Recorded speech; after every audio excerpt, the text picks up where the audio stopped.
I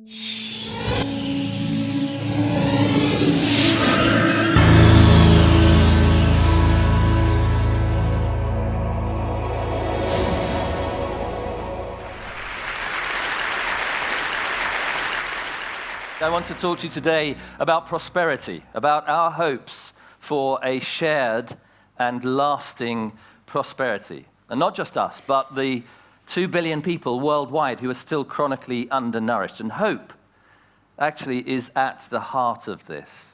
In fact, the Latin word for hope is at the heart of the word prosperity, prospere, speres, hope, in accordance with our hopes and expectations. The irony is, though, that we have cashed out prosperity, almost literally in terms of money and economic growth. And we've grown our economies so much that we now stand in a real danger of undermining hope. Running down resources, cutting down rainforests, spilling oil into the Gulf of Mexico, changing the climate. And the only thing that has actually remotely slowed down the relentless rise of carbon emissions over the last 2 to 3 decades is recession. And recession, of course, isn't exactly a recipe for hope either, as we're busy finding out. So we're caught in a kind of trap. It's a dilemma of growth. We can't live with it, we can't live without it, trash the system, or crash the planet. It's a tough choice. It isn't much of a choice. And our best avenue of escape from this actually is it's a kind of blind faith in our own cleverness, in technology, in efficiency, in doing things more efficiently. Now, I haven't got anything against efficiency, and I think we are a clever species sometimes. But I think we should also just check the numbers, take a reality check here. So I want you to imagine a world in 2050 of around 9 billion people, all aspiring to Western incomes, Western lifestyles. And I want to ask the question, and we'll give them that 2% hike in income, in salary each year as well, because we believe in growth. And I want to ask the question, how far and how fast would we have to move? How clever would we have to be? How much technology would we need in this world to deliver our carbon targets? And here, in my chart, on the left-hand side, is where we are now. This is the carbon intensity of economic growth in the economy at the moment. It's around about 770 grams of carbon. In the world I described to you, we have to be right over here on the right-hand side. It's 6 grams of carbon. It's a 130-fold improvement, and that is 10 times further and faster than anything we've ever achieved in industrial history. Maybe we can do it. Maybe it's possible. Who knows? Maybe we can even go further and get an economy that pulls carbon out of the atmosphere, which is what we're going to need to be doing by the end of the century. But shouldn't we just check first that the economic system that we have is remotely capable of delivering this kind of improvement? So I want to just spend a couple of minutes on system dynamics. It's a bit complex, and I apologize for that. What I'll try and do is I'll try and paraphrase it in sort of human terms. So it looks a little bit like this. Firms produce goods for households, that's us, and provide us with incomes, and that's even better because we can spend those incomes on more goods and services. That's called the circular flow of the economy. It looks harmless enough. I want to just highlight one key feature of this system, which is the role of investment. Now, investment constitutes only about 1/5 of the national income in most modern economies, but it plays an absolutely vital role.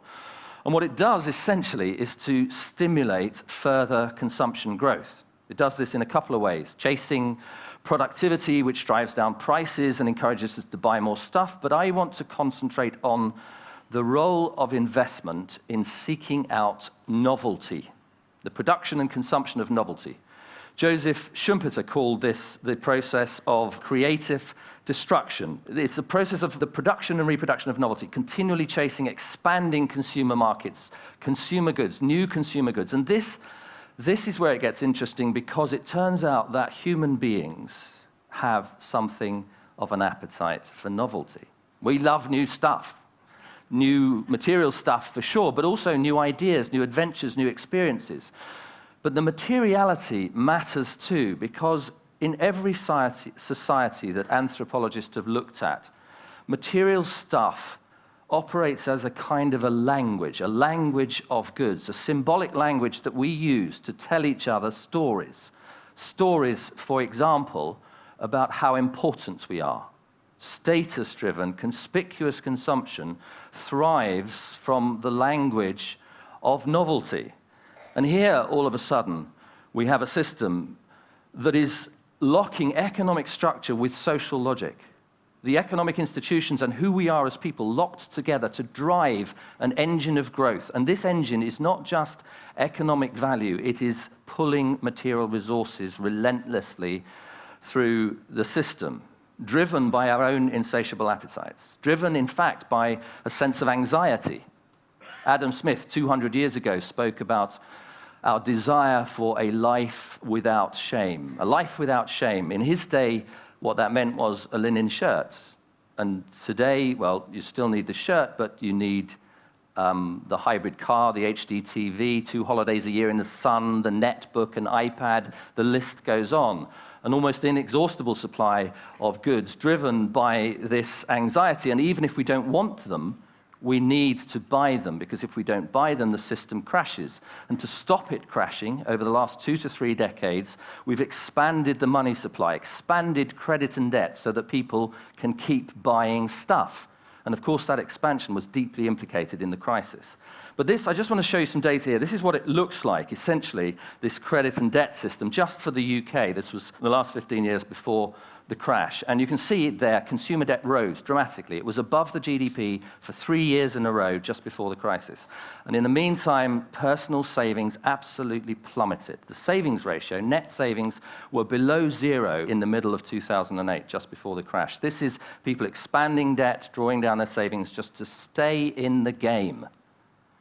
This is a strange, rather perverse story. Just to put it in very simple terms, it's a story about us, people, being persuaded to spend money we don't have on things we don't need, to create impressions that won't last on people we don't care about.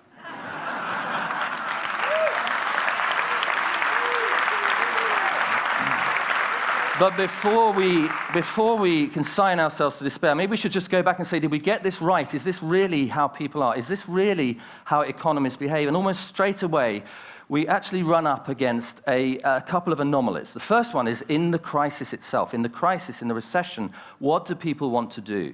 They want to hunker down. They want to look to the future. They want to spend less and save more. But saving is exactly the wrong thing to do from the system point of view. Keynes called this the paradox of thrift. Saving slows down recovery. And politicians call on us continually to draw down more debt, to draw down our own savings even further, just so that we can get the show back on the road, so we can keep this growth-based economy going. It's an anomaly. It's a place where the system actually is at odds with who we are as people. Here's another one, completely different one. Why is it that we don't do the blindingly obvious things we should do to combat climate change? Very, very simple things, like buying energy-efficient appliances, putting in efficient lights, turning the lights off occasionally, insulating our homes. These things save carbon, they save energy, they save us money. So why is it that though they make perfect economic sense, we don't do them? Well, I had my own personal insight into this a few years ago. It was a Sunday evening, Sunday afternoon. And it was just after, actually, to be honest, too long after we had moved into a new house, and I had finally got around to doing some draft stripping, installing insulation around the windows and doors to keep out the drafts. And my then 5-year-old daughter was helping me in the way that 5-year-olds do. And we'd been doing this for a while when she turned to me very solemnly and said, will this really keep out the giraffes? Here they are, the giraffes. You can hear the 5-year-old mind working. These ones, interestingly, were 400 miles north of here, outside Barrow-in-Furness in Cumbria. Goodness knows what they make of the Lake District weather. But actually, that childish misrepresentation stuck with me, because it suddenly became clear to me why we don't do the blindingly obvious things. We're too busy keeping out the giraffes, putting the kids on the bus in the morning, get ourselves to work on time, surviving email overload and shop floor politics, foraging for groceries, throwing together meals, escaping for a couple of precious hours in the evening into primetime TV or TED Online, getting from one end of the day to the other, keeping out the giraffes. what is the objective? What is the objective of the consumer? Mary Douglas asked in an essay on poverty, written 35 years ago. It is, she said, to help create the social world and find a credible place in it. Now, that is a deeply humanizing vision of our lives, and it's a completely different vision than the one that lies at the heart of this economic model. So who are we? Who are these people? Are we these novelty-seeking, hedonistic, selfish individuals? Or might we actually occasionally be something like the selfless altruist depicted in Rembrandt's lovely, lovely sketch here? Well, psychology actually says there is a tension between self-regarding behaviors and other-regarding behaviors. And these tensions have deep evolutionary roots. So selfish behavior is adaptive in certain circumstances, fight or flight. But other-regarding behaviors are essential to our evolution as social beings. And perhaps even more interesting from our point of view, another tension between novelty-seeking behaviors and tradition or conservation. Novelty is adaptive when things are changing and you need to adapt yourself. Tradition is essential to lay down the stability to raise families and form cohesive social groups. So here, all of a sudden, we're looking at a map of the human heart. And it reveals to us suddenly the crux of the matter. What we've done is we've created economies. We've created systems which systematically privilege, encourage one narrow quadrant of the human soul and left the others unregarded. And in the same token, the solution becomes clear, because this isn't, therefore, about changing human nature. It isn't, in fact, about curtailing possibilities. It is about opening up. It is about allowing ourselves the freedom to become fully human, recognizing the depth and the breadth of the human psyche, and building institutions to protect Rembrandt's fragile altruist within. What does all this mean for economics? What would economies look like if we took that vision of human nature at their heart and stretched them along these orthogonal dimensions of the human psyche? Well, it might look a little bit like the 4,000 community interest companies that have sprung up in the UK over the last 5 years, and a similar rise in B corporations in the United States. Enterprises that have ecological and social goals written into their constitution, at their heart.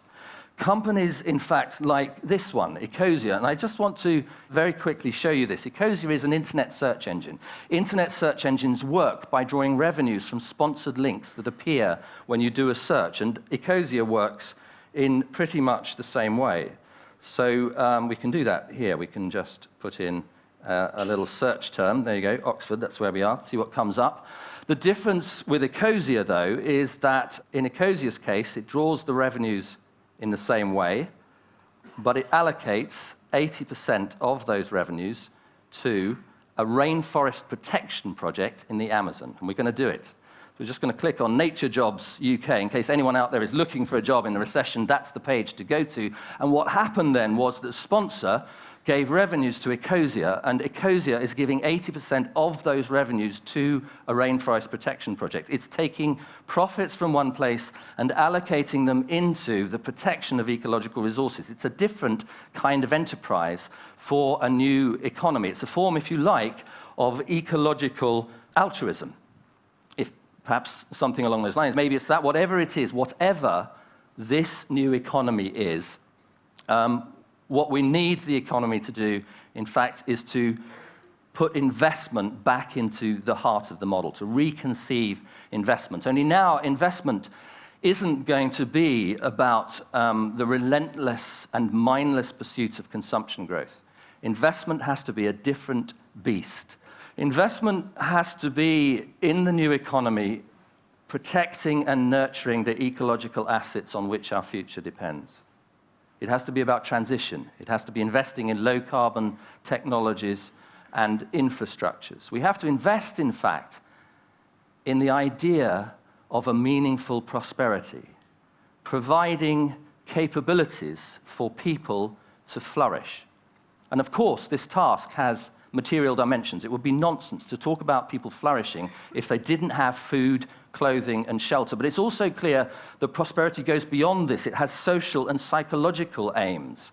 Family, friendship, commitment, society, participating in the life of that society. And this, too, requires investment. Investment, for example, in places where we can connect, places where we can participate, shared spaces, concert halls, gardens, public parks, libraries, museums, quiet centers, places of joy and celebration, places of tranquility and contemplation, sites for the cultivation of a common citizenship, in Michael Sandel's lovely phrase. And investment, after all, is just such a basic economic concept, is nothing more nor less than a relationship between the present and the future, a shared present and a common future. And we need that relationship to reflect, to reclaim hope. So let me come back with this sense of hope to the 2 billion people still trying to live each day on less than the price of a skinny latte from the cafe next door. What can we offer those people? It's clear that we have a responsibility to help lift them out of poverty. It's clear that we have a responsibility to make room for growth, where growth really matters in those poorest nations. And it's also clear that we will never achieve that unless we're capable of redefining a meaningful sense of prosperity in the richer nations, a prosperity that is more meaningful and less materialistic than the growth-based model. So this is not just a Western post-materialist fantasy. In fact, an African philosopher wrote to me when Prosperity Without Growth was published, pointing out the similarities between this view of prosperity and the traditional African concept of Ubuntu. Ubuntu says, I am because we are. Prosperity is a shared endeavor. Its roots are long and deep. Its foundations, I've tried to show, exist already inside each of us. So this is not about standing in the way of development. It's not about overthrowing capitalism. It's not about trying to change human nature. What we're doing here is we're taking a few simple steps towards an economics fit for purpose. And at the heart of that economics, we're placing a more credible, more robust, and more realistic vision of what it means to be human. Thank you very much.